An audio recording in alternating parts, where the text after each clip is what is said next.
നമസ്കാരം. ടോപ്പ് ന്യൂസിലേക്ക് സ്വാഗതം.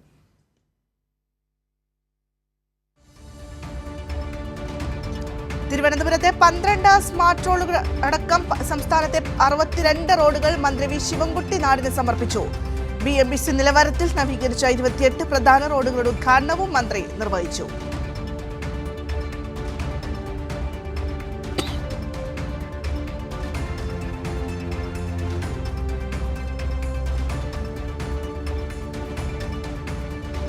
വേടനും വേടന്റെ കലയ്ക്കുമെതിരായി വലിയ പ്രചാര വേലയാണ് RSS മുഖപത്രമായ കേസരിയുടെ പത്രാധിപർ നടത്തിയതെന്ന് CPIM സംസ്ഥാന secretary MV Govindan master. Sangh Parivar തുടരുന്ന ന്യൂനപക്ഷ വിരുദ്ധ നിലപാടിന്റെ സൂചനയാണിതെന്ന് തിരിച്ചറിയണമെന്നും ഗോവിന്ദൻ മാസ്റ്റർ പറഞ്ഞു. മുഖപത്രമായ കേസരിയുടെ പത്രാധിപർ NR മധു നടത്തിയ പരാമർശം അങ്ങേയറ്റം അപലപനീയമാണ് എന്നതാണ് ചൂണ്ടിക്കാണിക്കേണ്ടത്.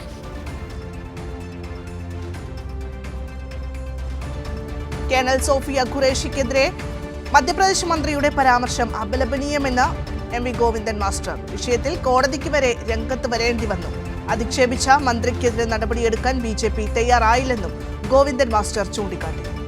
ഈ മേഖലയിൽ നിന്നുണ്ടായി. ഒപ്പം മധ്യപ്രദേശിലെ മന്ത്രി കുൻവർ വിജയ് ഷാ നടത്തിയിട്ടുള്ള പരാമർശം അപലപിക്കുന്ന ഒന്നാണ് എന്ന് മാത്രമല്ല, കോടതിക്ക് തന്നെ രംഗത്ത് വരേണ്ടുന്ന അവസ്ഥ സംജാതമാക്കി.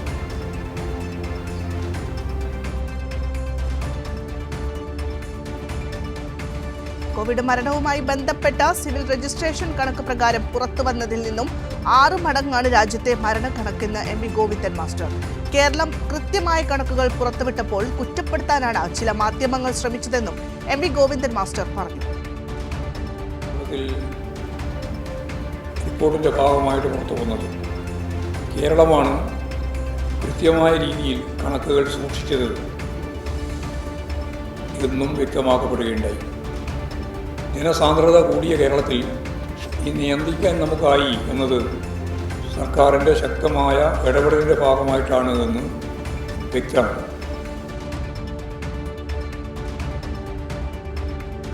കണ്ണൂരിലെ മലപ്പട്ടത്തെ കോൺഗ്രസ് ആക്രമണം ഗൂഢാലോചനയെന്ന CPIM സംസ്ഥാന സെക്രട്ടറി MV ഗോവിന്ദൻ മാസ്റ്റർ.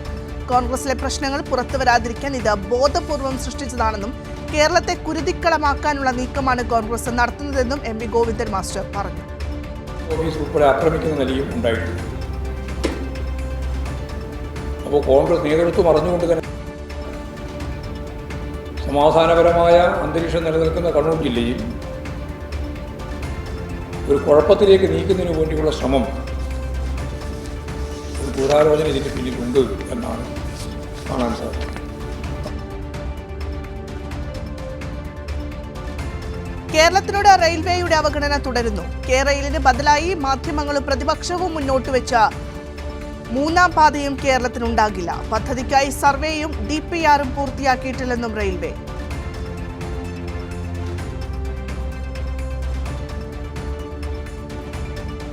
റെയിലിന് പകരം 3ാം പാത സാധ്യതയില്ലാത്തതെന്ന ഇതോടെ വ്യക്തമായെന്ന് ദക്ഷിണേന്ത്യയിലെ MPമാരുടെ യോഗത്തിൽ പങ്കെടുത്ത ശേഷം ഡോക്ടർ ജോൺ ബ്രിട്ടാസ് MP പറഞ്ഞു.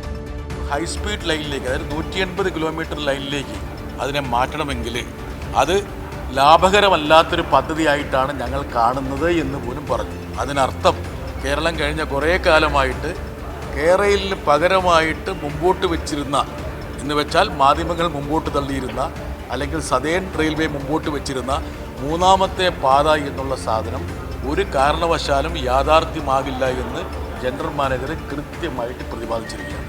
അതുകൊണ്ട് കേരളത്തിൻ്റെ റെയിൽവേ വികസനത്തിൽ കാതലായിട്ടുള്ള ഒരു മാറ്റവും അടുത്ത കാലത്തൊന്നും വരാൻ പോകുന്നില്ല എന്നുള്ള കാര്യവും കൂടി സ്പഷ്ടം.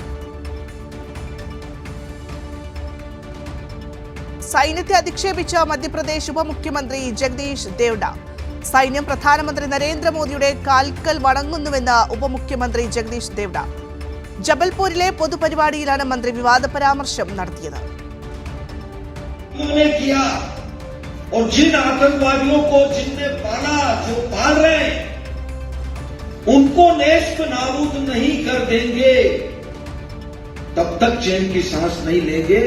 और यशस्वी प्रधानमंत्री जी को हम धन्यवाद देना चाहेंगे और पूरा देश की वो കേണൽ സോഫിയ ഖുറേഷി അധിക്ഷേപിച്ച സംഭവത്തിൽ എഫ്ഐആർ റദ്ദാക്കണമെന്നാവശ്യപ്പെട്ട് ബി.ജെ.പി. മന്ത്രി വിജയ് ഷായുടെ ഹർജി സുപ്രീം കോടതി മാറ്റി. ഹർജി തിങ്കളാഴ്ച പരിഗണിക്കും. കഴിഞ്ഞ ദിവസമാണ് സോഫിയ ഖുറേഷി അധിക്ഷേപിച്ചതിൽ മധ്യപ്രദേശ് ഹൈക്കോടതിയുടെ നിർദ്ദേശത്തിന് പിന്നാലെ ഇൻഡോർ പോലീസ് മന്ത്രിക്കെതിരെ എഫ്ഐആർ രജിസ്റ്റർ ചെയ്തത്.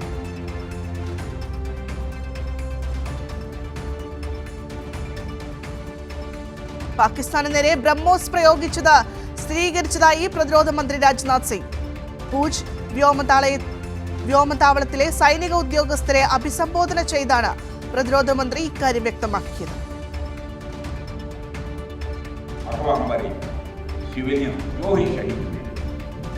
ऑपरेशन सिंदूर के दौरान जो हमारे सैनिक अथवा हमारे सिविलियन जो ही शहीद हुए,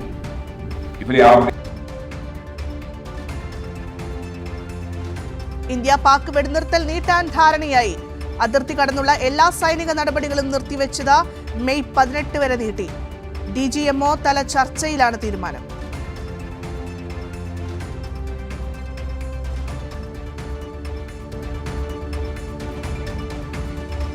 ബി.ജെ.പിയെ പുകഴ്ത്തി മുതിർന്ന കോൺഗ്രസ് നേതാവ് പി ചിദംബരം. തന്റെ അനുഭവത്തിൽ ബി.ജെ.പിയെ പോലെ ശക്തമായ രാഷ്ട്രീയ പാർട്ടി ഉണ്ടായിട്ടില്ലെന്നും എല്ലാ ഘടകങ്ങളിലും ബി.ജെ.പിയുടെ സംഘടനാ ശേഷി അതിശക്തമാണെന്നും പി ചിദംബരം പ്രതികരിച്ചു.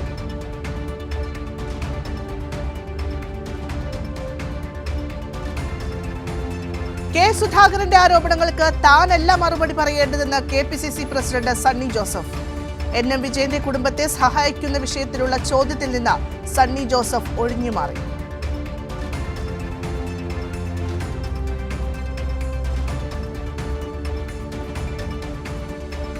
ജൂനിയർ അഭിഭാഷകയെ മർദ്ദിച്ച സംഭവത്തിൽ പ്രതി ബെയ്ലിൻ ദാസ് റിമാൻഡിൽ. ഈ മാസം 30 വരെയാണ് ബെയ്ലിൻ ദാസിനെ റിമാൻഡ് ചെയ്തത്. ബെയ്ലിനെ പൂജപ്പുര ജില്ലാ ജയിലിലേക്ക് മാറ്റി.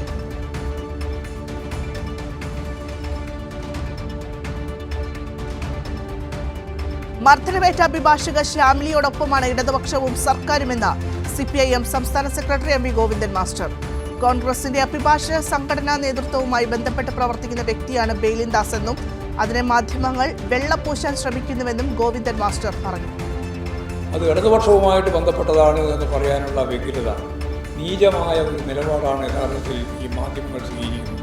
അദ്ദേഹം കോൺഗ്രസിൻ്റെ പ്രവർത്തകനായി മാറുകയും ഇപ്പോൾ അവരുടെ അഭിഭാഷക നേതാവായി പ്രവർത്തിക്കുകയും ചെയ്യുന്ന അവസ്ഥയാണുള്ളത് എന്ന് പകലും വെളിച്ചം പോലെയുള്ള സത്യം നിലനിൽക്കുമ്പോഴാണ് അദ്ദേഹത്തെ ഇടതുപക്ഷ രാഷ്ട്രീയക്കാരനായി അവതരിപ്പിക്കുന്നത്.